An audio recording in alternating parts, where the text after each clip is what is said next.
रायजोफोरनो दिन्थिनानै होबाय माने फैगौ जितु बिटिसि इलेक्सन बेयाव जोङो बिपिएफनि बिजाथि हिसाबै बा जोङो बिपिएफ सरकार दानो थाखाय थियारि आरो बेयाव जों सहसैनो जोङो देरहासिगोन बेनो प्रमान जाबाय दिनै जों खालि आइजोफोरखौ लानानै जोङो बे सुबुं थुबुरनाखौ खालामदों आरो जोङो जुदि गासै जुदि जोंनि रायजो राजाफोरखौ जुदि लिङोमोनब्ला बेनिख्रुइ बांसिन खमैब्लाबो 20,000सो जोंहा सुबुंफोरा थुबुर जागौमोन। बावैसो सिगां बिपिएफनि गोबां दैदेनगिरिफोरा साफानिफ्राय साफा थांबाय दं जेरै बिश्वजित दैमारि बिथाङा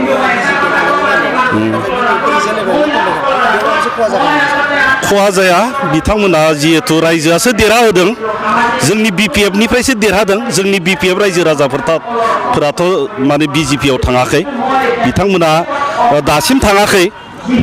थांगोन होनना बुंदों खोनादों जोङो निउसाव बा हिमन्तआ बुंदों खिन्थु बिथांमोना दासिम थांथ'वाखै आरो रायजो राजाफोरा खुनु दिन थाङा रायजो राजाफोरा खुनु दिन बिजेपिआव थाङा। नाथाय डक्टर हिमन्त शर्माया बुंदों गोबां गेदेर मिथिंफोराव नांगोलजों जाला नाथाय ट्रेक्टर होननानै बुंदों नाथाय बे नोंथांमोननि लोगो सरकार हिसाबै मा जाहोननि थाखाय फोरमायदों लोगो सरकाराथ' दा बिटिसिआव गैया लोगो नंला बिटिसिआव आसाम आरो जोंनि केन्द्र सरकार बेयावसो जोङो लोगो हिसाबै दोङो बिथांमोनानो बुंबाय बिथांमोनानो बुंदों बिजेपिआनो बुंदों बिथांमोना बिटिसि इलेक्सनाव लोगो नङा आरो हिमन्त बिश्व शर्माया मिथिगौ नांगोला मा बुस्थु नांगोला मा मुवा बियो मिथिगौ ट्रेक्टराथ' गोदान जुदि नांगोल आरो ट्रेक्टरखौ नायोबा ट्रेक्टरा गोदान आरो नांगोला जाबाय जोंनि एखेबारे बे पुर्ब जुगनिफ्राय गोदो गोदायनिफ्रायनो नांगोलजों सोलिबोनाय जोंनि आइ आफाफोरा रायजो राजाफोरा दासिमबो नांगोलखौ फोथायो दाबो नांगोलजों हालेवो जोंनि आबादारि रायजो राजाफोरा। बावैसो सिगां नोंथांमोननि समस्थिनि इउपिपिएलनि राकेश ब्रह्म बिथाङा बेलाय माथो जाखो बेयो बेसेबां रोजा जागोन बे आरो जोंथ' माथ्र आइजोल'सो लिंदों बे माथ्र आइजोखिनियाव बेसेबां रोजा मानसि जादों बिथाङा नुवाखै नुवा खाना बिसोरो बिथांमोना खाना बेनिखायनो हिसाब रोङा समस्थिनि नाम्बारखौबो मिथिया सुबुं अनजिमाखौबो मिथिया बे राकेश ब्रह्मआ समस्थिनि नाम्बारखौबो मिथिया आरो सुबुं अनजिमा भटारखौबो मिथिया बिथाङा बेनिखायनो बिपिएफआव जुदि मानसि गैयाबा बेखिनि जोंनि आइजोफोरा माबेनिफ्राय फैगो बिथांमोनाथ' इउपिपिएलनिया इउपिपिएलआव थांबाय बिपिएफनिया बिपिएफआव जमा दोनफैयो दा बेहाय नैबेयाव उदालबारियाव बेखिनियानो। हिमन्त बिश्व शर्माया गावनिया बेसे जादों रायजो राजाफोरा मिथिगौ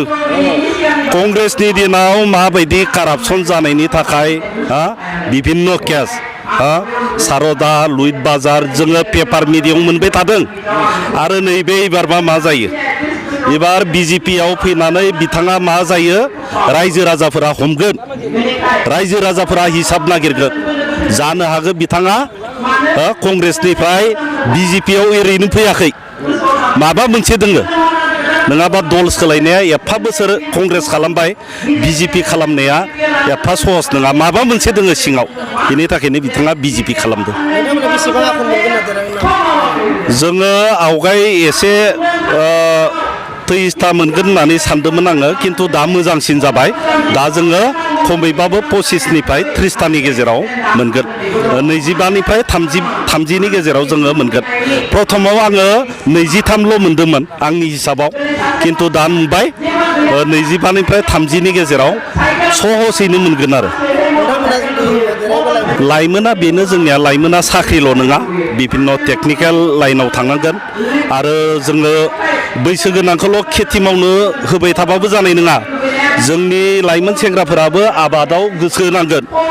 गोदान आबाद जों नुदों खायसे बिहाराव गोबां गिदिर फरायना साख्रि लायालाबासिनो आबाद मावनायखौ जोङो नुदों टिभिफोराव नुदों जोङो हाइ काटकाराव जोङो गोबांबार नुयो दा बेनिखायनो जोंनियाबो बर' लाइमोनानो जा बिटिसि बासि गासै लाइमोनानो जा जोङो टेकनिकेल लाइन बा गावनो गाव बोरै गसंथानो बिदि ट्रेनिंफोरखौ होनांगोन आरो हटेलानो जा बिभिन्न दखानानो जा बा बायदिसिना जोंनि जिथु टेकनिकेल लाइन दङ बेयाव जुदि टेकनिकेल लाइनाव जुदि हाबो बा थाङो बिभिन्न डिपार्टमेन्टआव साख्रि मोननायाबो सुबिदा जायो आरो बिभिन्न डिपार्टमेन्टआव जोङो डिप्ल'मा लानांगौ अकल BA पास MA पास जाबानो जाया जोङो गोबांथार डिप्ल'मा बेफोरखौबो जोङो टेकनिकेल लाइनखौ फरायना लानांगौ मानोना आजिखालि डिपार्टमेन्टनि डिप्ल'मा थानायखौसो सिगां नागिरग्रोयो बेनिखायनो जोङो बिभिन्न लाइनाव बिभिन्न बिथिङाव जोङो डिप्ल'मा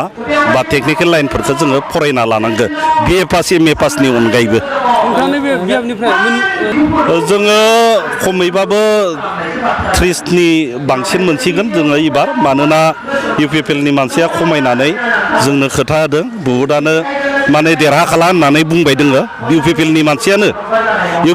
मानसियानो देरहाखाला होनना बुंबाय गावसोरनि बिजाथिखौ आरो जिमानखिनि आवगाय जोंहा अबर' खालामदोंमोन बिथांमोना फ्राय फैजोब्बाय आरो जिमानखिनि जोंहा इस्लाम धर्मीय मानसिफोर दङ बिथांमोनाबो जोंखौ फुल्लि सापर्ट होगोन होननानै बिथांखि होबाय आरो जों नुबाय दाख्लै हिमन्त बिश्व शर्माया 6 नभेम्बराव 6 नभेम्बराव जाखिनि खोथा बुंबाय बेयाव रायजो राजाफोरा जोंनो खोथा होदों हिमन्त बिश्व शर्मानि खोथायाव ओंखारबाय जोंनि अबर'नि दैदेनगिरि नब कुमार सरनिया जा खोथा बुंदोंमोन बेनिख्रुइ बांसिन खोथाखौ दिनै हिमन्त बिश्व शर्माया बुंनो हमदों बेनिखायनो अबर'निख्रुइ देरसिन लिडार जाना दोङो हिमन्त बिश्व शर्माया अबर'निख्रुइ देरसिन लिडार